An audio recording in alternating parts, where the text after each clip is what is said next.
စပင်လာညက်တဲ့လူတဦးဟာထူးထူးခြားခြားတိတ်ကိုစိတ်တက်ကြနေပုံရပါတယ်။ဒါကြောင့်ယင်းနှီးနေတဲ့ဆန္ဒဆရာကသူ့ကိုခုလိုပြောလိုက်ပါတယ်။ပျော်ပျော်နေစမ်းပါဗျာကျွန်တော်သိတဲ့လူတယောက်ဆိုဒေါ်လာ1000အကျွေးတင်နေပြီးပြန်မဆက်နိုင်ဘူးဖြစ်နေခဲ့တယ်။ဒီတော့ဘာဖြစ်လဲဗျလို့စပင်ညက်သူကပြန်မေးရောဘာဖြစ်ရမလဲဗျသူကသူ့မော်တော်ကားကို6ကန်းပါဆုံးကိုမောင်းသွားပြီးအဲ့ဒီမှာတနာရီကြာထိုင်ပြီးသူစဉ်းစားလို့နေခဲ့တယ်ဗျဒီတော့ဘာဆက်ဖြစ်လဲဗျ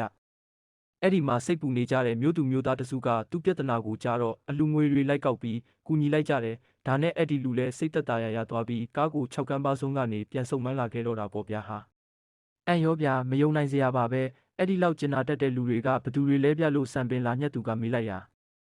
စန္ဒဆရာကလည်းအဲ့ဒီလူမောင်းနဲ့ဘတ်စကားပေါ်ပါလာတဲ့ခီးတဲ့တွေလေပြဟုပြောလိုက်မှစပင်လာညက်သူလည်းစိတ်ဆင်းရဲစရာတွေမေ့ပြီးအားရပါရရဲသွားလေတော့တယ် like လေးပေးပြီး share လုပ်ပေးပါနော်နောက်ထပ်ဟာတာလေးတွေထပ်နာထောင်ခြင်းရင် follow လုပ်ထားဖို့လည်းမမေ့နဲ့နော်အားလုံးကိုကျေးဇူးတင်ပါတယ်